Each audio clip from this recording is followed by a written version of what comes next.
We are live on YouTube. Live on YouTube.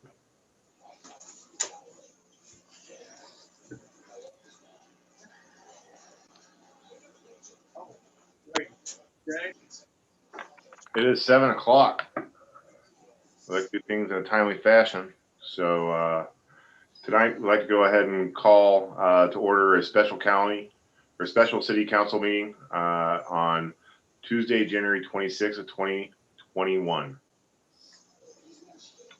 Ms. Myers?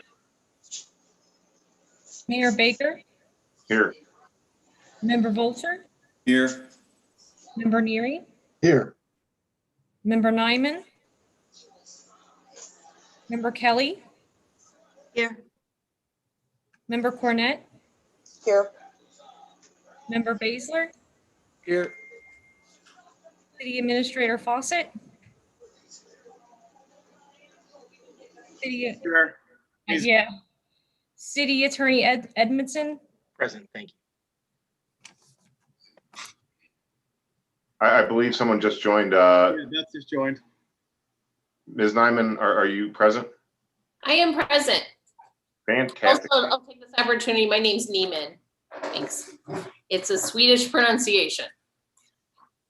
I've been pronouncing it wrong for years. You should. I know. I just recently found out it was Baszler, so it's okay. You should have corrected me back in 2018. It's okay. It's All right. snowballed, but you know. I'll try to make that correction. And we also, looks like City Administrator Fawcett is also available. Yes, sir? Yeah, I'm here. My computer's not working, so I'm sharing this with Bob. All right, keep your distance, guys. All right, so we already went through the roll call. We have a full council. We really appreciate it as always. Thanks for taking time to discuss this event tonight. Next thing is a moment of silence and the pledge. So, moment of silence, please.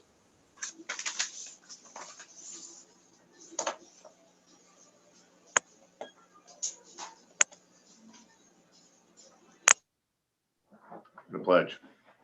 I have a flag right here for everybody to use.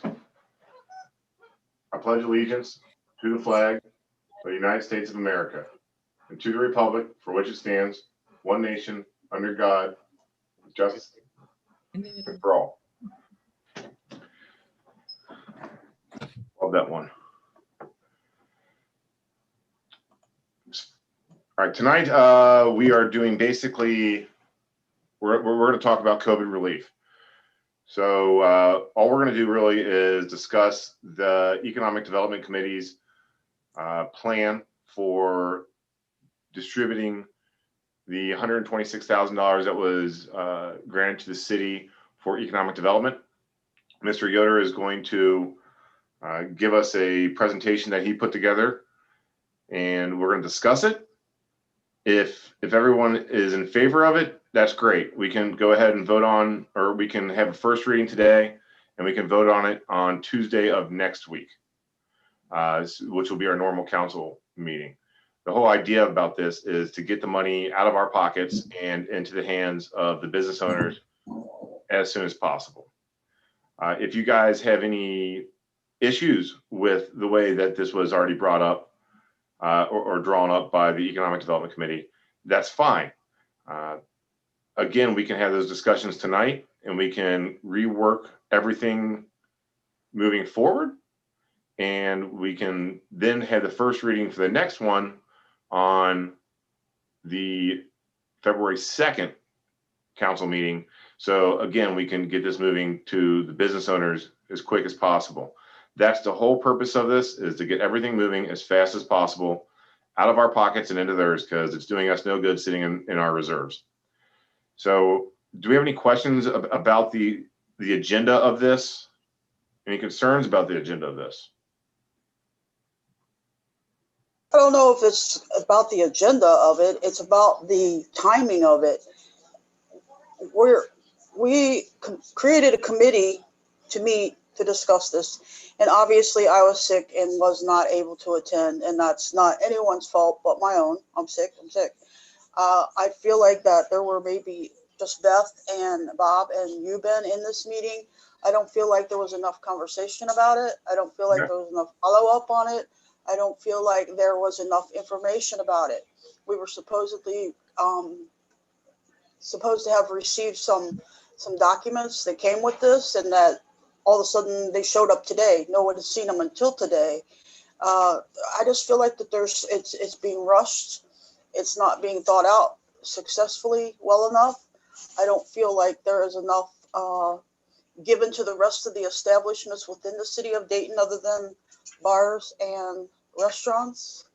There's a lot more COVID reacted companies or companies that were affected by COVID than the bars and the restaurants. At my point, I would make a motion to table this until the following Tuesday, where we can have another meeting on it as a committee and discuss it. I don't know enough about any of it to say yes or no or any other thing otherwise.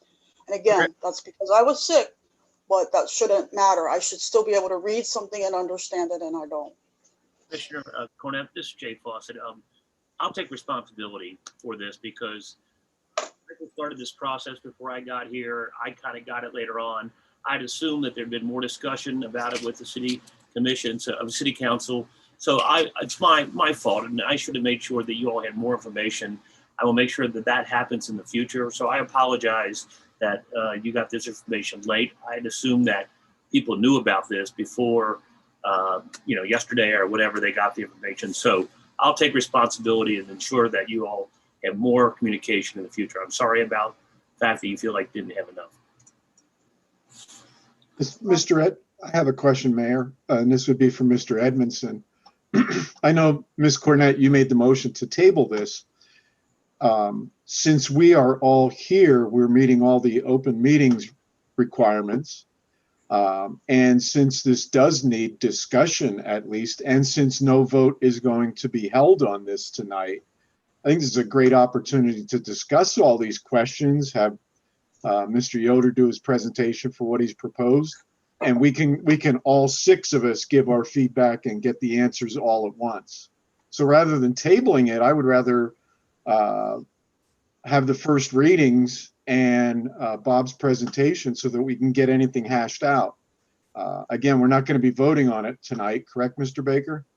Correct. Again, this is an informative discussion. This is not trying to rush anything through. This is trying to make sure that we are getting this money to people as quick as possible, but also trying to make sure you guys have the information from what Mr. Yoder's put together and the committee put together in the last week or two. And Ms. Cornett, I appreciate your concerns. You were, and I wish you the best of health. You were on the committee, and it wasn't. We had the meeting. Right, I understand that, and that's fine. But I don't feel that the committee got enough information to make any kind of decision to pass to the rest of council our thoughts and our ideas on this. We didn't get enough information to form an opinion. I didn't need to be at a meeting to understand it. I know how to read. I know how to read documents. I know how to understand them. I don't feel like I got that. I don't feel like this committee got enough information to pass anything on to the council at this time. So Well, there is That's what committees are for. Allow me, may I? Thank you, Ms. Cornett, since you're talking about my plan. That is exactly what we're doing here tonight. There was a meeting. Unfortunately, not everybody could attend, and I'm sorry. And there were opportunities for people to reach out to me, but weren't taken. But one thing we're doing now is after our last meeting where we put the committee together to do this, we're presenting it all to everybody to discuss. So in my opinion, I look at this as we're actually doing what you're requesting. I'm going to get ready to get started here, start on the presentation, and you can all watch it. I have all the documents online. I've sent them to you, and we can discuss them here tonight in an open, transparent forum. I think that's what we need. Bob, if I could just interject procedurally, Councilman Erie did in fact indicate there is a motion on the floor. So if there's not a second, then we can proceed. But there is a motion. If there's a second, then it has to be voted upon. So the motion's been made by Ms. Cornett to table this until next week. Is that correct, Ms. Cornett? Yes. Is there a second? Can I clarify something? Yes, ma'am. If we tabled it tonight, Would it still count as the first reading, or we just move the first reading over after we have more time to discuss this through either this setting or email? The table stops everything. Okay. And so if we don't table it at the next meeting, we have to have a vote on either Bob's proposal, or we need to go through all this with all these emails. You And could then- vote, Yeah. you could vote to table it at the end of your discussion tonight, if that's what you wanted to do. Okay, so let's see how this goes. So the motion's been made by Member Cornett to table this discussion until next week. Would anybody like to second that motion for the tabling?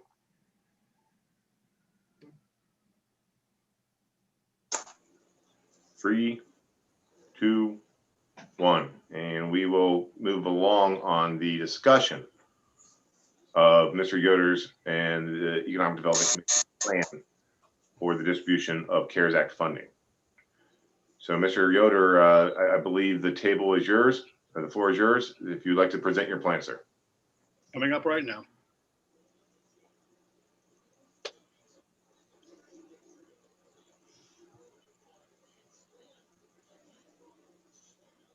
Can you all see it? Thank you. Yes. So I'm Yes, talking about the City of Dayton COVID Financial Assistance Program. Little background on here, back in December when we found out we were getting $126,000, Mayor Baker and City Administrator Giffen came to me and asked me to put together a plan to help our businesses. This was right after Governor Beshear had ordered the closing of all indoor dining, and they had come up with the state's program that gave $10,000 grants available to apply for restaurants because of the closure. So kind of using that as a model, I've used Governor Beshear's plan as a model, and also looked at some of the programs other cities were doing. I began to work on this, and in discussions with Mr. Giffen, he explained he felt that we wanted to use a significant portion of funding, but not all the $126,000, because the City of Dayton does have needs and costs and futures there. So with that, working with Michael and Ben, I began putting this together. So some of the things we're doing is we got the financial assistance program. Another program we'll be talking about tonight that goes along with this is the Dayton Dining Dollars program. This was something that Mayor Baker brought up to me. Felt there was a need to find a way to help drive businesses through COVID, and especially with all our new residents. So I put that down there. So we've been promoting our businesses on the website, the e-newsletter. We've increased flexibility for outdoor dining. We've really worked with any business we had to help make things easier. We've accelerated our CCAP checks for rental abatement. So working with what we have, the little resources we have, we're trying to be as helpful as possible to our businesses. Next is the program description, as you can see here. Just essentially, it's our response to the impacts during the COVID-19 crisis. One of the things we're going to say, in order to be eligible for this program, you have to apply for it and submit an application. So to talk a bit about some of the incentives we've come up with, and you know, one thing I would say, all eligible businesses may apply to receive $500 to use for mitigating the impacts of COVID-19. So anybody can apply for $500. Dayton businesses affected by the state mandated closures that began in 11/20/2020 are eligible for $2,500. The difference there, those especially our restaurants that were forced to completely shut down, were really severely impacted. I'm not doubting anybody, any business has not been impacted. I'm not doubting any person hasn't been impacted, any organization, nonprofit, but especially that shutting down in November, in an important time for restaurants to get profitability for a year, that was very difficult. And so kind of mirroring the governor's program, we went for $2,500. Where do these numbers come from? We kicked around some numbers, and this is where we're at. Did a pro forma budget of what if this program costs $40,000? That would give us money for, let's say, 10 restaurant grants, and then that would leave $15,000, so 30 other grants for 500. So that's where we're at. That's where we came up with that. Took about a third of $126,000. City Administrator Giffen felt comfortable with that. So that's kind of the basis of where those numbers came from. This funding will be in form of a grant that recipients will not be required to repay. I made a lot of effort. If you have read the governor's program, there was a lot of information people had to provide. And I really worked, and I worked with restaurants on this, and some of that information was hard for them to gather. And I'm really trying to make it as simple as possible. So basically, you fill in your contact information. If you've ever filled out a CCAP application, that'll be very familiar to you. And then you tell us why, because we have to have a reason to back up our expenditures. So it's on to the business to tell us how COVID and the closures or the change in businesses have affected them. And they will not be required to repay. This is not a loan, it is a grant. So eligibility requirements. This confuses some people. All eligible business in the city of Dayton are encouraged to apply for the $500 Dayton's COVID-19 financial assistance program. Businesses that include restaurants, bars, and licensed caterers that have been impacted by the mandated closures due to COVID-19 are eligible to apply for the $2,500 grant. Restaurant and bar businesses must have indoor seating to apply for the $2,500 grant. Why that? If you didn't have indoor seating, then you weren't affected by the governor's closure of indoor seating. It goes on, moves from here, that restaurants and places that had delivery only, walk-up service, are only eligible for $500. Drive-through services are only eligible for a $500 grant. So just kind of marking that out. Next on the eligibility required, no publicly traded businesses are eligible. This came back from the governor's program, kind of mirroring that there, that no publicly traded businesses were eligible. We only have, I think, 1 or 2 of those in the city of Dayton. Family Dollar comes to mind as one of them. The next one is recipient business must have been open with a valid occupational license and certificate of occupancy prior to July 1st, 2020.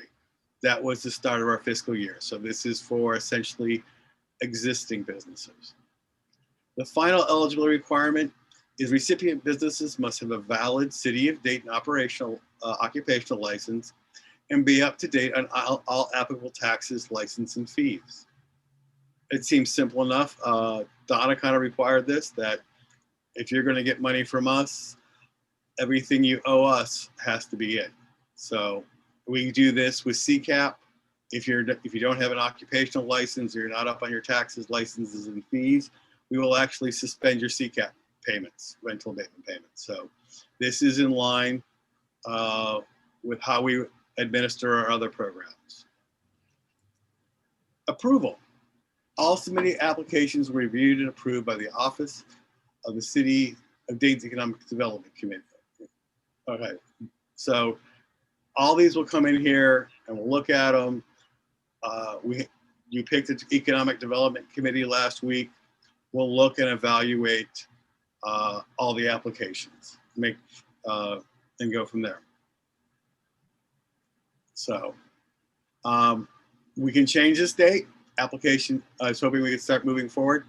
The application will begin February 1st, 2021. Awards are evaluated on a first come, first served basis. And the program will end when the appropriated funds are depleted, or March 15th, 2001, whichever comes first. I'm thinking 6 weeks. If we don't start to the 7th, we'll change the date from March 15th to March 22nd. So, I mean, that's something we can go through there. So we basically want to get 6 weeks there so we don't have things hanging out there forever. That's this program. Do you want to open up discussion on this right now, or I can go into the Dayton dining program? Let's I have have a- a discussion of the COVID money. Okay, you have some questions? Yeah, let's open this up to discussion right now, Bob, since all these parameters are fresh of mind versus going through another program as well. So if you would please unshare your screen and we can have a discussion. All right. All right. Okay, my first question would be, why are bars and restaurants the only ones included in this as far as the $2,500 eligibility? Why aren't daycares and or beauty parlors, which both were required to close during the same time the restaurants were? And daycare. I don't know if you said that, Tammy. They were closed too.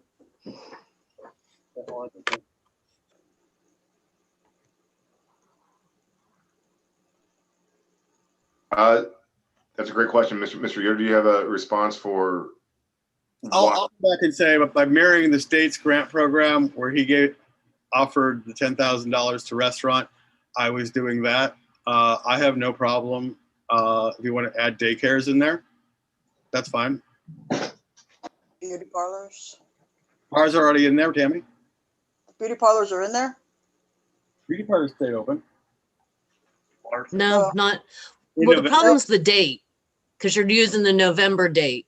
Whereas in the governor's program, it goes back to March when the initial closures occurred, which affected so many more businesses. Exactly. Okay, so adding beauty parlors. I don't know if that's the proper term for them, but hair cutting salons or something like that. Exactly. And daycare. Yeah. Is this limited to the central business district or no? No, it's not. Tattoo parlor. Like, what else? I mean, Can we even widen that? I'm the kind of gym. in the beginning. When we first had that meeting, that Zoom meeting, the committee meeting, Jay wasn't able to attend. Tammy wasn't able to attend. It was decided to go anyway. But it took me a little bit to understand that it was already, Bob submitted a whole plan, and I was like, where is this coming from? Where is this coming from? But I thought in some way it was related to the guidelines of the CARES Act. But later, after a million emails back and forth, I think Jay sent out the Coronavirus Relief Fund guidelines. And I don't think there was anything that that suggested that this grant was specifically for restaurants, or I think and correct me if I'm wrong, but why are not all businesses in some way affected? I know restaurants have been slammed, but I don't pretend to know the intricacies of every business in Dayton. And I was wondering if they couldn't all just apply and fill out the part that they have to describe how they've been negatively affected by COVID, and we could judge it from there. Because I know that I was going to have my floors redone, and now I'm not this year, and that would affect them. But they don't know that, and maybe businesses have been negatively affected all over town. But and I'm wondering, why are we just focusing on restaurants? Why isn't this wide open, or am I missing something that we have to focus on restaurants? So I'm concerned that it isn't need-based as much as it is a certain business-based. So one thing I want everybody to keep in mind, and I guess if we're going to open it up to all businesses, we would probably expend all the funds that way. We as a city have expenses that have occurred. No, not necessarily. I don't necessarily want to spend all the funds. I just kind of want to know, is there a way that we can gauge need without just saying it's just about restaurants right now? Well, Or is I'm that just saying, I think there's a possibility that if you open it up and everybody presents a rationale for the 2,500, if you look at the 30 businesses that Bob estimated, the 30 times 25, that's 75,000 plus the others, that would pretty much expend the funds if everybody presented a rationale that you couldn't argue with. I'm just saying, the committee, if they're going to consider all of those rationales and dole out the funds, look at our expenses that have occurred because of COVID and what we have coming up. Because if we get rid of all this money and dole it out and we don't take care of our own, we're going to be going back to the taxpayers to raise taxes next year.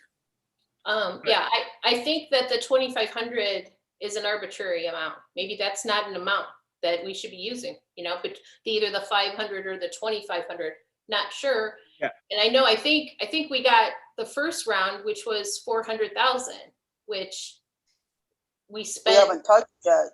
Yes, we have. We spent it on the police department salaries. And then they put that money in the general fund, as far as I've heard from Jay Fawcett. So we already, I think, seem to have benefited by 400,000 for the first round of COVID. Is that correct? Yes. Yeah. So now we have this 400,000. So we have this second round of 126,000.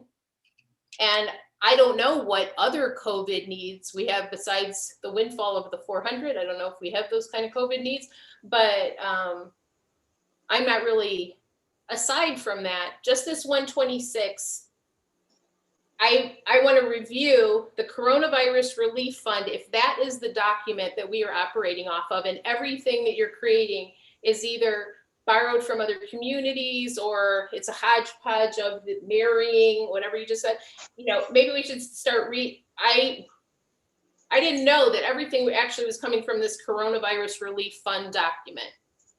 And if it is including businesses, all businesses in town, maybe we need a way of gauging need and dividing the money that way so it's more equitable. And I didn't realize that this first shot was something that was created. If some quick math here, though, if you're just using, let's say, the 55,000 that's proposed on the table, and I was told that they're gauging for 40 businesses, about 10 businesses for the 2,500 and 30 for the 500. If you took, let's say, that 40 number and divided it into 55,000, each of those businesses that you think are applying would each get 1,375. Scott, I'm so sorry you didn't understand. There's So even not going up for the. I'm sorry, I was still talking, sir.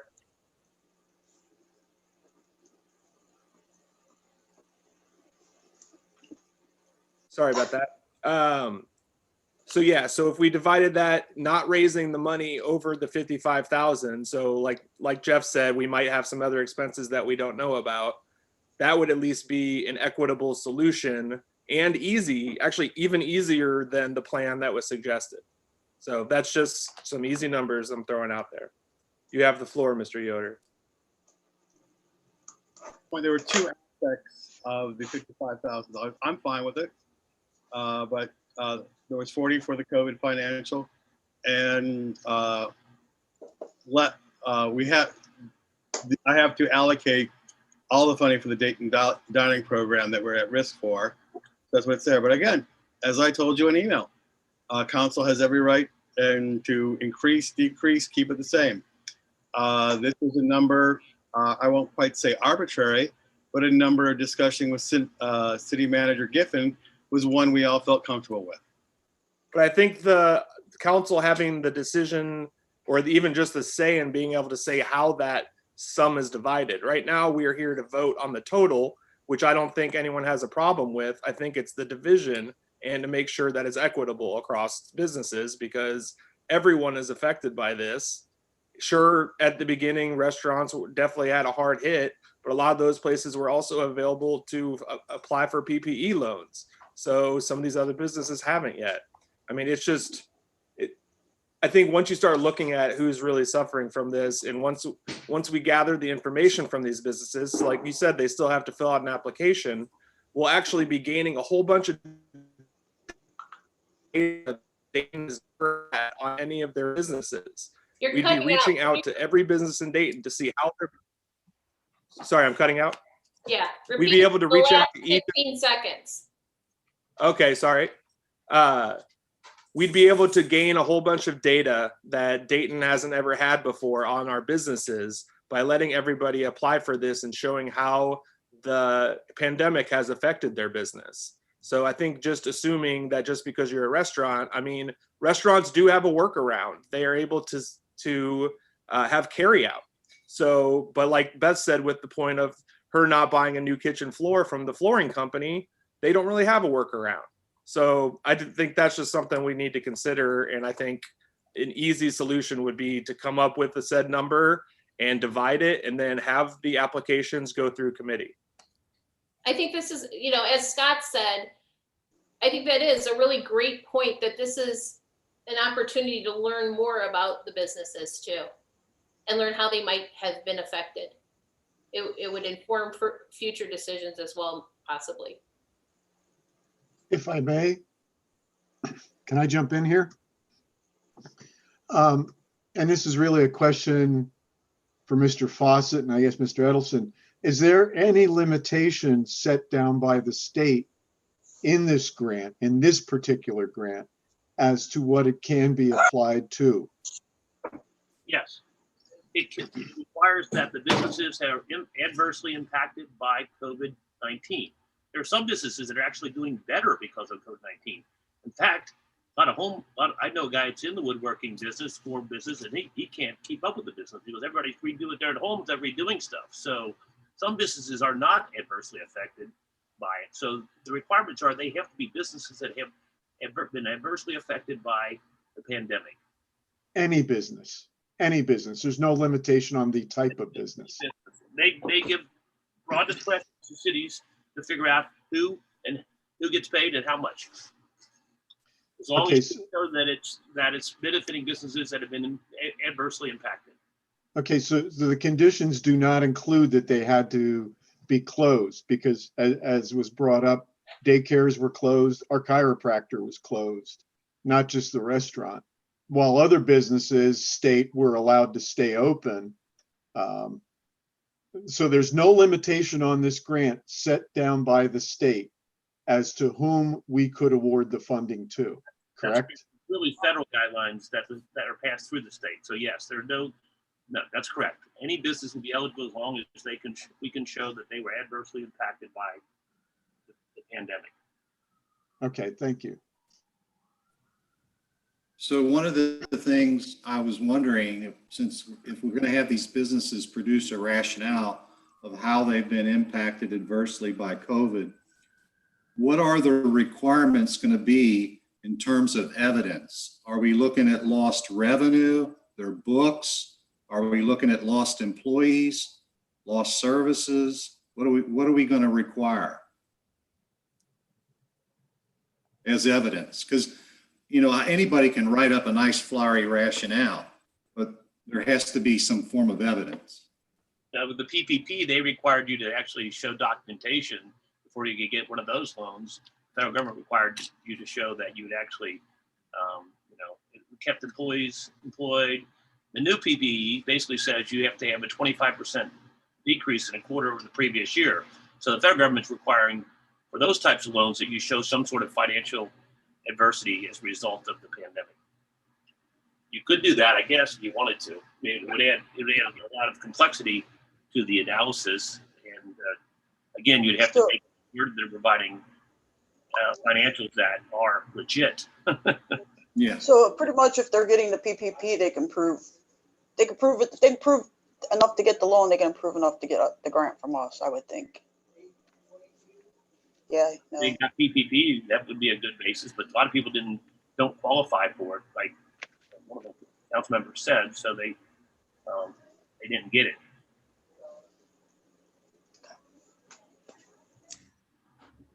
Well, no, nobody wants to, make this more difficult for our residents, but I do think, like, I like the idea of a little more equitable in it. And I guess, like, my question is, was why we wanted to start with the November dates for closures versus anything earlier. Was it just in the thinking that, well, at least those, those folks would still be eligible for the 500? I would, if I may, I would say some aspect is we wanted to have something eligible for everybody, or as many people as we could afford to.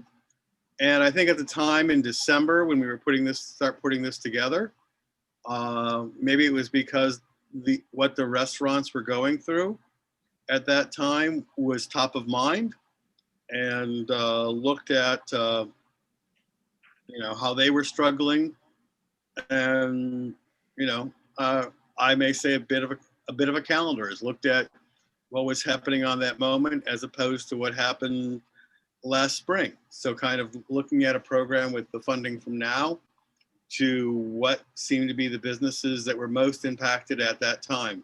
So November, early December, until the governor allowed indoor dining to resume at a lower capacity. But at the same time, there were other businesses. Many of those restaurants stayed open for takeout with little or no overhead. And B, there were other businesses such as the daycares or the medical offices and probably a bunch of other ones that could not stay open and had no kind of a takeout business. I think that's kind of what's skewing this here is, we definitely want to promote the restaurants, and obviously that's the most visible. Could we make it, again, I know this is late to the game, could we make it for all businesses up to a set amount, let's say $1,000? Every business would be eligible for up to $1,000 of losses that they can prove through documentation. That way, it doesn't matter what it would make it more complicated, I know, to sift through it, but it would be much more fair. And we could always, and correct me if I'm wrong on this, Mr. Fawcett, the remaining funds in this $126,000, we're talking about spending maybe 40 or 50 of that now. The remaining funds can still be used if need be on a second program, or to extend it a little bit further, or for city needs, correct? There's correct. no limitation. Is there any time limitation on when it needs to be awarded? Yeah, I mean, there is a time limitation. At the end of this year, everything's got to be spent. But yeah, there are some limitations too on the city's use of the funds. They have to be used in a way that the city's been adversely impacted, and there's presumption that payment of police covers that. So that's an easy one. Understood. That's safe by using for police, or if you wanted to use for capital improvements, perhaps for a new ambulance or something like that, that would be likely covered. But other things, you can't use it for you can't use for things that have already been budgeted, or for things that are not adversely impacted by the pandemic. Understood. Bob, can you go back to the slide where it says restaurants and bars?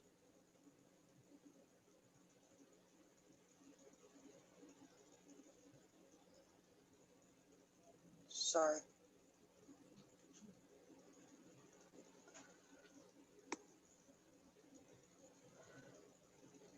You're still muted, Bob. You're muted. Tammy, is this the slide you were looking for? Yeah. Wouldn't it make it simple that just we take out the words restaurants and bars and licensed caterers? Wouldn't we say that businesses that have been impacted by mandatory closures and leave it at that and let them apply, and then we make the decision? I think the words restaurant, bars, and caterers is the subject here, is the problem. I don't think we need to limit it to that. Dr. Cook was affected. There just were other businesses that were affected by closures. The only concern I have, what if you have somebody that's like a real estate agent and they're a one-person shop? Are they eligible for something like that? Were they required to close? Right. Even though home sales have not really been impacted by it, the pandemic. In fact, there are more homes being sold now than in the past. So they applied for it, and we make the determination whether they get 500 or they get 2,500. So Or nothing. Or nothing. Or less. on the 25. Well, I said 500, but yeah. Yep. It's kind of like a giant difference. Mr. Yoder, would it be, I know it's a change from what you've worked on already and the numbers would have to be reworked. Would it be too much of a stretch to say all businesses are eligible for up to $1,000 of provable losses from COVID? Because as others have said, some businesses lost more, some businesses actually gained more. Where did we go from 2,500 to 1,000? Just to keep it all level and still stay within the budget for this point, because we've got what to I have the 2,500. floor. I have the floor. Oh, I'm that's answering all the right. question. I didn't hear you. Sorry. Yeah, we got to be careful talking over each other, especially on Zoom. Well, no, it goes out. I can't hear it. That would still, whether it be 1,000, 1,500, 2,500, but for everybody to be eligible for up to that same amount, but they have to document, whether it be in their explanation on the application, how they lost the money, how it Right. affected them. But Joe, even if we keep it at a 2,500 and we offer up this, don't we had a set limit in there up to certain, what was it? I forget, 50,000. I can't remember the number now. But once that money's gone, it's gone. I don't see changing the amount at this point with what we've already advertised out to the city just by having this conversation. Actually, Well, I just think we could change the definition of who qualifies. I agree with you on that, absolutely. But I don't want to get in a situation like Covington did with their grants, where after the whole grant amount was awarded, other businesses came forward and claimed that they didn't know about it. And it became a big brouhaha. And you got to, I think realistically, we're not Covington. One of us could walk around and tell each business about it, and then there's nobody that can. I mean, Covington's a little bit of a different stretch. There's a lot of LLCs. I wouldn't have done it that way, but yeah. Well, we do have a lot of home-based businesses. We've got real estate agents that are registered. They pay an occupational license. We've got probably massage therapists, things like that. That they're paying an occupational license. My point in reducing it from the $2,500 for everybody was just to stay within some fiscal limit without having to say, or we could say, the first 40 people to apply for it. Yep. But then you get into the whole mail thing and timing that way. I agree with keeping it even. I agree with covering almost every business, but I think the businesses have to prove that they actually lost money. They're the ones we're trying to help here. That's who this money is intended for, not just for every business. There's an extra 500 or 2,500 bucks. And you're 100% right. But how do we know at this point that no one cannot prove it? I think our discussion's getting ahead of ourselves. We need either to approve this and take the necessary steps to get it done, but we can't sit and say, well, what if they can't prove it? We can't go that far at this point in time. First, we gotta approve the actual document first.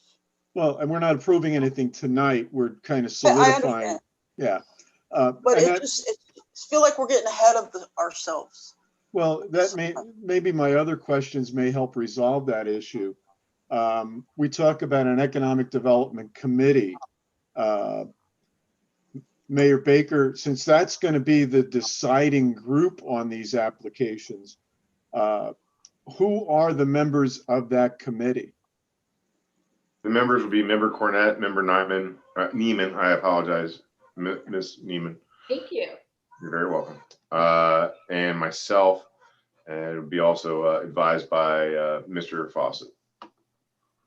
Okay. So that's set as far as the committee. If someone is denied an application, we ran into this with CCAP, that it wasn't clearly defined. let's say somebody sends in their application and the committee says, no, you don't qualify.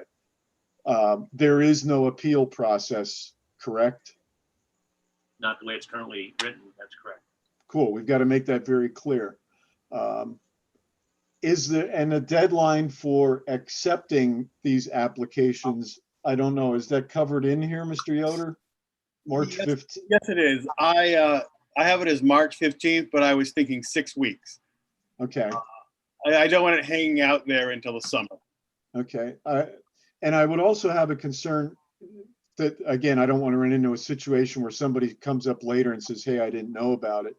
What are the plans for actually getting this information out to the businesses in the city to make sure that we've done our due diligence? That's a great point, considering the articles in the Inquirer this weekend about Covington and some of the businesses down there complaining that they didn't get notice. So Right. they did a press release, they did a website, they did social media. They did not send letters out, which probably was, in hindsight, was a mistake. And an approximate count of the number of businesses, Mr. Yoder, you would say 90?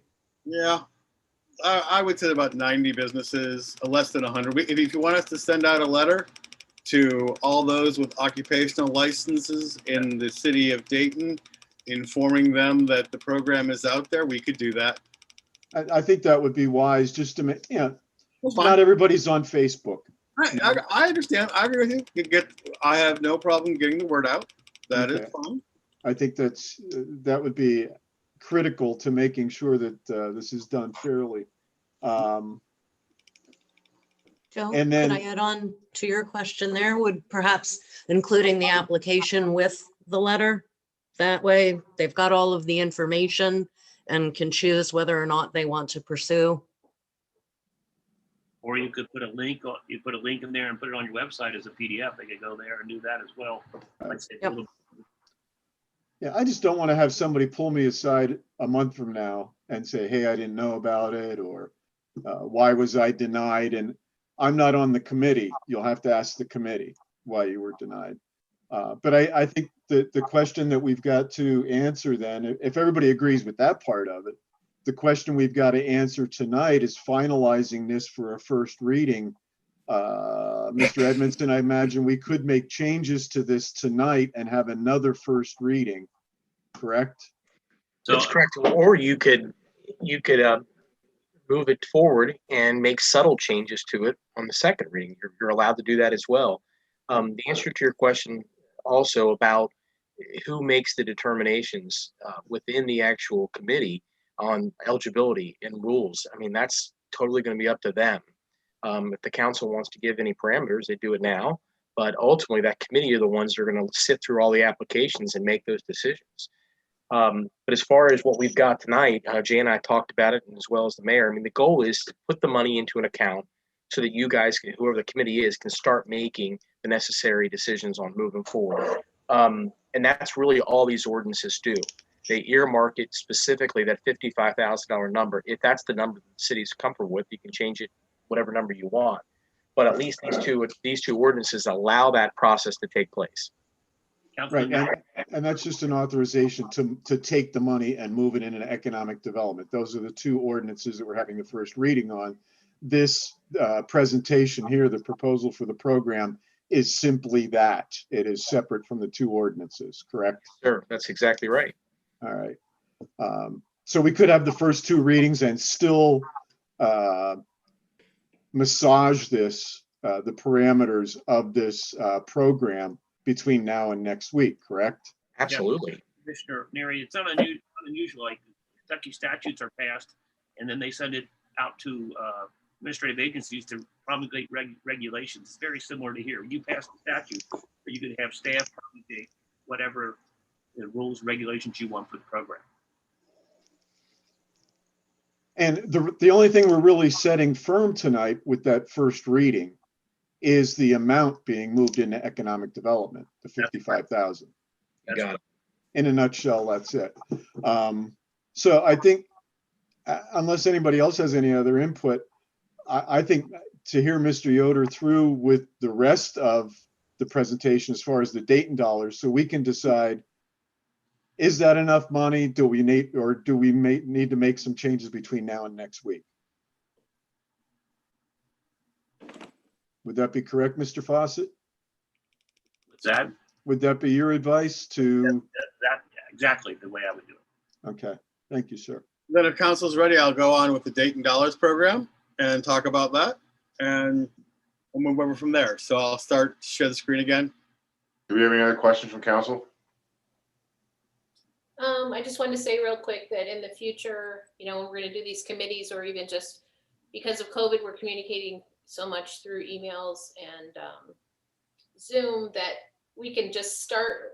When we started looking at this CARES problem, I think it would have been really helpful to have the document coming straight from the government and CARES, because I think that was a real point of confusion, that we thought that Bob's proposal was based completely on the guidelines coming from CARES. And it took a long time to dig through all these emails to figure out that a million questions actually all boiled down to one question. Right. What is that document? And what was its intent, and what did it say? The one that I read online on the CARES website said that this also included families. And families, you could include families who have really had hardship throughout this year, and there have been so many. I don't know if we're considering that, but I think in the future, if we could just start with the actual document instead of a proposal. Some cities are doing rent subsidies. I don't know whether we want to get into that, but I think the businesses are probably. Yeah, that's fine. It just, yeah, thanks. Thank you, Ms. Neiman. Anybody else have any, from council, have any other questions, concerns regarding the first portion of this presentation? Once, twice, sold. Mr. Yoder, if you'd please proceed with your second portion of the presentation with the Dayton Dollars.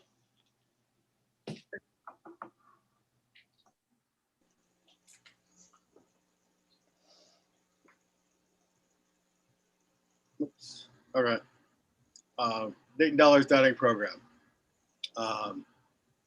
What's this? This was brought up around the same time, a little before we brought up the COVID financial assistance. The mayor came to Michael and I, and we were discussing what could we do to help drive new residents and other residents, especially who get to know our dining establishments. Felt there was a need to look at that. So I put the Dayton Dining Dollars program, came up with this idea. A postcard coupon would be sent to all Dayton addresses, which are good for $5 off any purchase of $5 or more at any participating businesses. Business could choose not to participate. They will have an expiration date approximately 8 weeks after the mail date. So it'll be good for about 2 months. They'll be printed on cardstock, and I have a special velvet coating that I've got the printer looking at doing it. So when you touch them, they will feel they're cardstocked. There's a film coating on there with a texture on it. So some people had brought up when I discussed this, what if somebody just prints them off their printer? That would be much harder to do. Name and address is required. Name and email address is required for redemption. I'd like to capture email addresses so we can help build up our e-newsletter mailing list. The city of Dayton will reimburse all participating businesses for all return cards. But this came into a problem here. I'm estimating the coupon redemption rate to be less than 20%. Anybody who's done direct mail, if I hit 20%, I would have hit a grand slam out of the ballpark. But one thing we need to do is we need to budget our full exposure. So that when I come in and I talk about the pro forma budget, I want you to understand where I think it will come in at a cost is probably around $10,000 less than what I expect it to be. So I'm going to go just look over the budget for you. Okay, here's the postcard. Sorry. So the postcard, Dayton Dining Dollars, I can have it sent to all addresses in the city of Dayton. Um, Mr. Yoder, I don't believe you're sharing your screen. oh, you're not seeing it? I'm not, no, sir. Okay, No. okay. Something went wrong here. Let me try it again.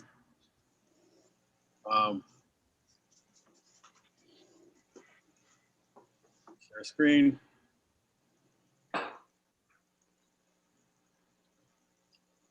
I'm just talking.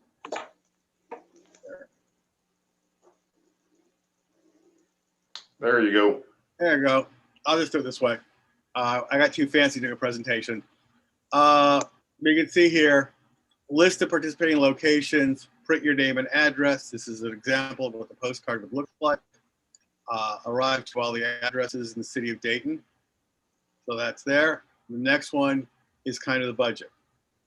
So there's about a little less than 2,500 addresses in the city of Dayton. Printing them, print 2,500.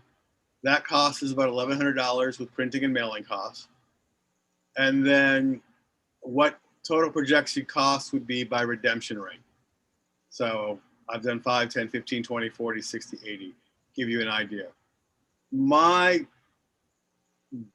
strategic best guess is 20% would be the top end, and that would put it at total cost of $3,600. So we have to budget for 13.6. That gives an extra $10,000. We might be able to do with that once we budgeted it in there. Once this is done, there might be funds we could use for more COVID relief.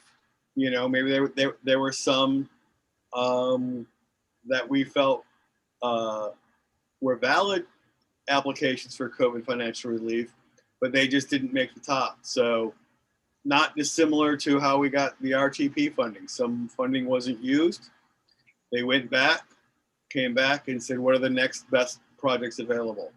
That's something we could do with that. So all in all, I would expect this project really only to set us back less, I'm going to say $3,600, but it could be higher, it could be lower. I'm not sure.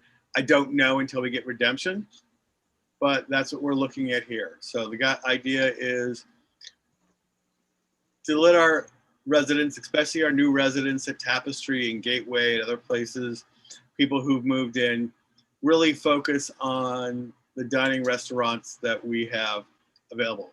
That's what I was asked to find a program to come up to do, and that's what I'm presenting tonight. So, Mr. Yoder, your 20% at $3,600, that includes the $1,100 for mailing and printing, correct? Separate. oh, that's separate. All right, now actually it doesn't. I'm just realizing that now. No, the redemption is what the cost would be for the redemption. So $1,100, Okay, that'll be $4,700. I'm sorry. that's all right. I just wanted to clarify that.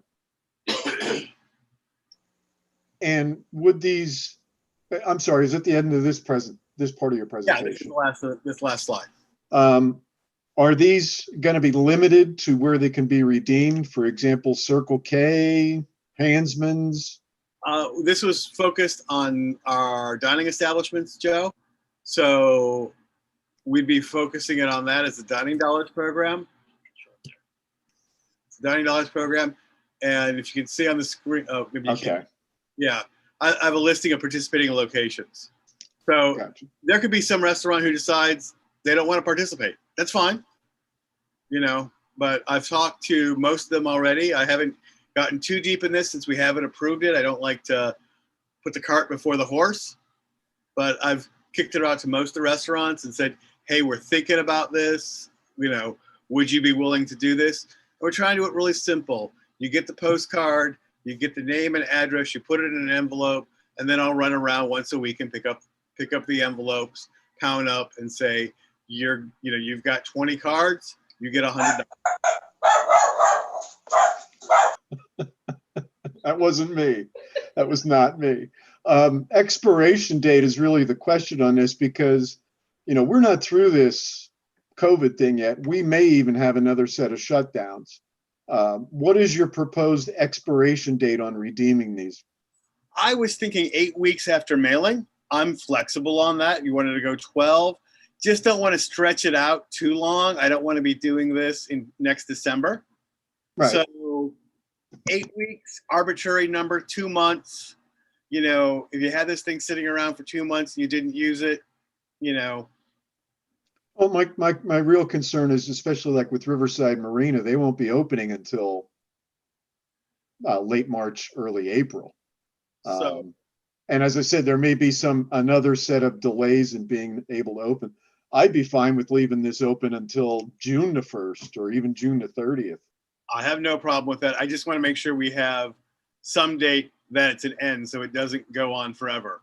If you wanted to go to, you know, June 1st, Labor Day, July 1st, end of the fiscal year, well, there's any dates. You know, I'm flexible on that. I just 8 weeks was, I had to think of when an expiration date would be, and 8 weeks was, I thought, well, 2 months was okay, but I see your point. If we wanted to go deeper into May or June 1st, that would be fine. I have no problem with that. Yeah, because I know a lot of people, myself included, that are still leery about going out to eat. I understand. And hopefully that'll be passing. Having this for restaurants really takes us back to our earlier discussion of the difference between restaurants and non-restaurants. Mhm. We're doing this extra for the restaurants. So if we were to level the playing field for the amount per business, this is a bonus for the restaurants. Yep. Rather than just giving them an extra $1,500. That's fine. I'll sit on that. Is this an idea that stemmed from the Main Street Board? It's been run by the Main Street Board and they've approved it. We started putting this together before the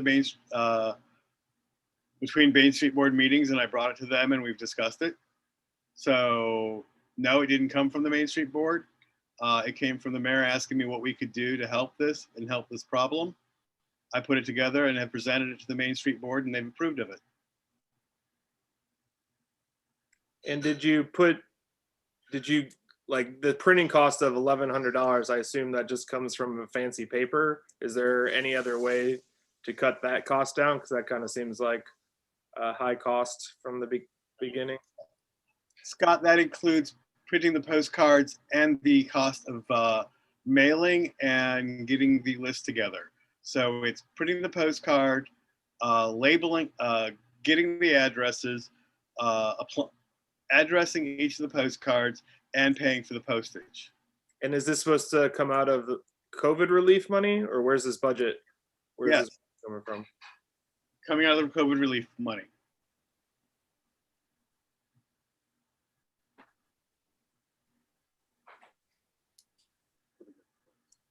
I guess on the equitable issue, like, why couldn't this apply to retail?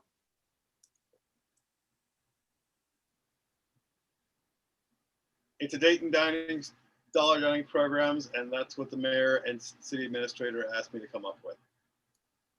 Well, We can change I that. think one of the ideas behind this is to get the new people in town, especially on the river there, and some others into our restaurants. But So why not into the rest of our businesses? We could change that, Scott, and I wouldn't say the intent was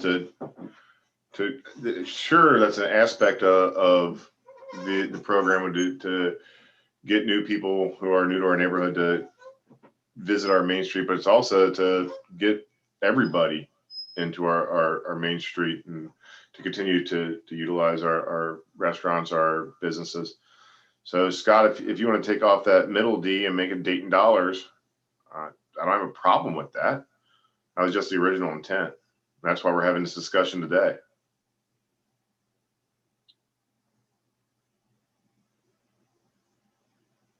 I don't know that $5 is gonna really, I guess I would motivate somebody to go out and spend that money, but I think that if we're gonna do this, it would be a nice opportunity to heighten awareness for all of Dayton's business, at least in the main, on 6th, in our business district. Maybe like Hansman's and, maybe they don't know that it's there. That's fair. We can, like I said, we can take off the middle D and make it just Dayton dollars. You are also then making it more complicated to administer. Right. And quite honestly, I'm concerned, you know, what happens if the kid gets it, you know, takes it down there to the store. I guess he could take it to the restaurant too, but I don't know. I think the restaurants, to me, you know, adversely impacted groceries have not really been as impacted as restaurants and bars have been. So I personally think it would be a benefit, especially if you're not focusing more money on the restaurants and the other part of the program. Maybe you give them a little extra here on this one. That's my thought. Yeah, I think we need to leave it as dining dollars. I mean, once you get into the retail, who's to say they aren't using these coupons to buy a pack of cigarettes? That's what I'm You thinking. know, whatever. Let's leave it simple. And getting people into our restaurants is going to benefit all the other businesses too with the exposure. Exactly.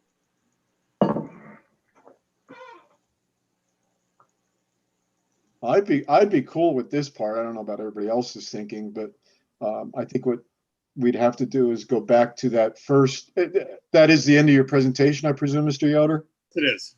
Okay, so you're talking about a maximum of $13,000 on the Dayton dining dollars, correct? 13, Roughly yeah. 13.6. That's with everybody bringing their $5 coupon in. The total that we're transferring for this program is $55,000. Mhm. So that leaves us 41.4 Mhm. that would be used for this business reimbursement. So $41,000, and we've got 90 businesses in town that could apply for this. And let's say half of those would actually be approved. That's what we're looking at here, folks, is $40,000 for roughly 45 businesses. Yes, that's one way we could do it. I mean, we could do it $1,000 for every business. That's fine. At this point, it really is a proposal out there. Get your feedback on it. Probably the most important thing is to start the process of moving the funding from the general fund into the economic development fund. And then we can tweak and change, you know, what the numbers of the awards are going to be. But, you know, I'm fine with, you know, if you look at it, Joe, my goal was kind of 40 businesses. The original program was tasked to do, weighted it towards restaurants. If we made it more equitable and everybody was eligible for 1,000, we'd still be supporting 40-ish businesses, which would be about, you know, half our businesses. Right. You know, not everyone will apply. I've talked to businesses who would be eligible, and they've said, no, I wouldn't. I'm not thinking about applying because I feel that there are other businesses that were impacted much worse than me, and I want to make sure they got it. But I told them that, you know, hey, you're eligible to apply, and you're also eligible not to apply. You know, that's up to you. So even if we do this, I wouldn't expect to see 100% of people apply for it. There are businesses in town I know that have done relatively well in spite of COVID. You know, they lucked out. They were in one of those situations where they weren't shut down, and, you know, people still use their services. So, well, basically, during this conversation, I got a message that one of the major businesses in our district does not need the money. Okay. They've done well. So I guess we're gonna have, I know that there are gonna be businesses who say, no, thank you, I'm doing okay, and, you know, let's give it to somebody who does. So when we throw 90 to think that all 90 are gonna go for it, no, and, you know, there'll be some who feel, I don't want to fill out a form. It hasn't affected me that much that I feel I had to fill out a form, and there are those who will fill out that form on the first day they have it available and run it down here. You know, and that's fine. You know, I think we're in agreement. Probably 40 businesses seems about what we can help. So if we were to do the first reading and then approve it next week to move the 55,000 into the economic development to be used under these guidelines, we could always move more money later if we have it, and if it if it is such a success. But I think the hangup here is your proposal, your program proposal, specifically which businesses and how much. Right. We can work that out in the next week because that's not up for a first reading. That can be changed, correct? Mhm. Yes. Okay. And, you know, quite frankly, this hour-long discussion would have been 60 emails by now, so I'm glad we did it this way. Thank you. Again, I'd like to take it back to the committee to maybe take some of our suggestions into considerations about the incentive and the eligibility requirements on the program. But I'd like to make a motion to have that first reading of both ordinances tonight for the $55,000 to be accepted and moved over. Second. All right, so member Neary has made the motion to move the $55,000 into the Economic Development Fund. It was seconded by member Volter, which opens up the table again for discussion. Do we have any comments regarding the moving the $55,000 into the Economic Development Fund? Sir, just to clarify, it's to approve. Oh, my bad, first You're reading. right, Joe. Yeah. Sorry, long readings. So the motion's been made, the second's been made. Do we even need a motion and a second for a first reading? Yes. You do not. You don't need a motion. It's just It's just a first reading. a first reading.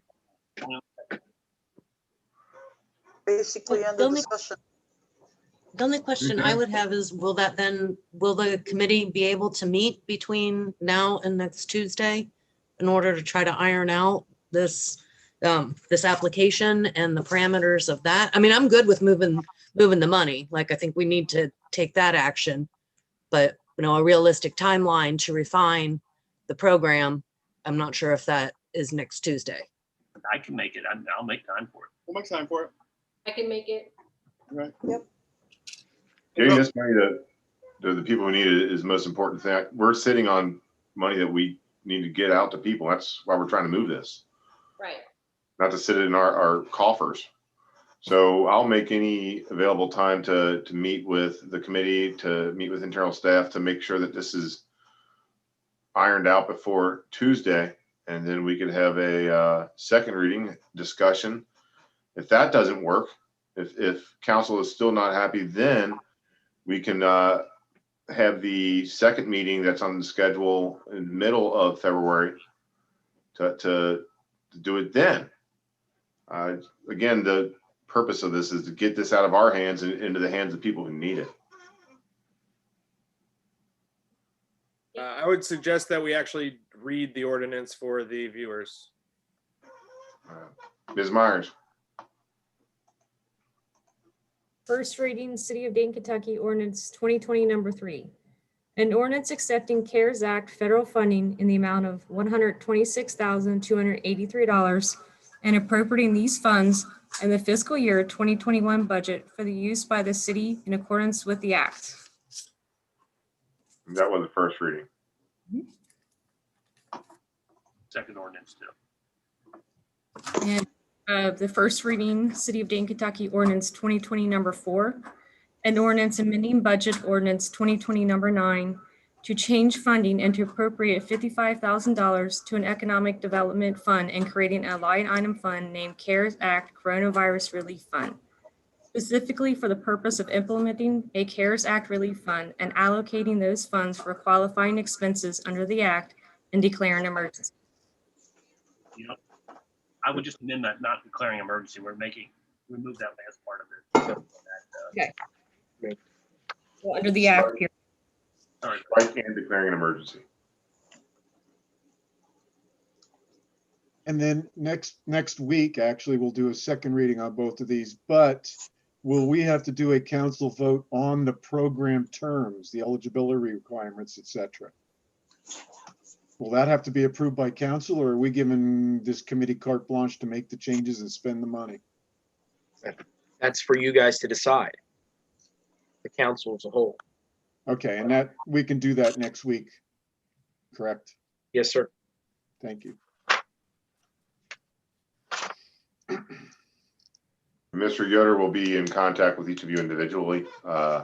to go over what the council or the committee is discussing. So, Mr. Yoder, I ask that you meet with member Cornett and member Neiman on a pretty prompt basis to get a meeting put together, so we can have at least one meeting between now and Tuesday, and then provide council with any updates to those meetings.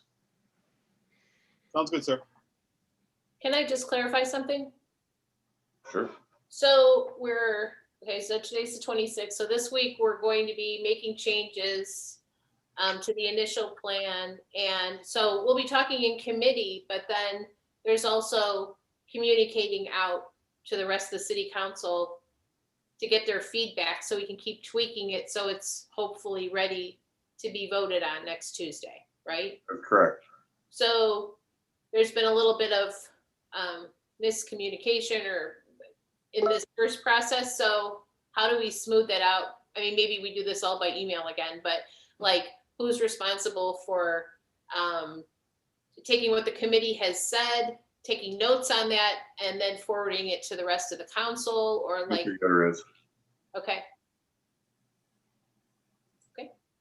Any other questions?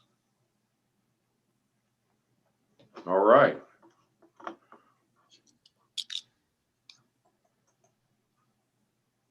I make a motion to adjourn. I second the motion. Motion's been made by member Cornett, seconded by member Neiman. All in favor? Aye. Any nays? Any abstentions? No, sir. Adjourned. Thank you.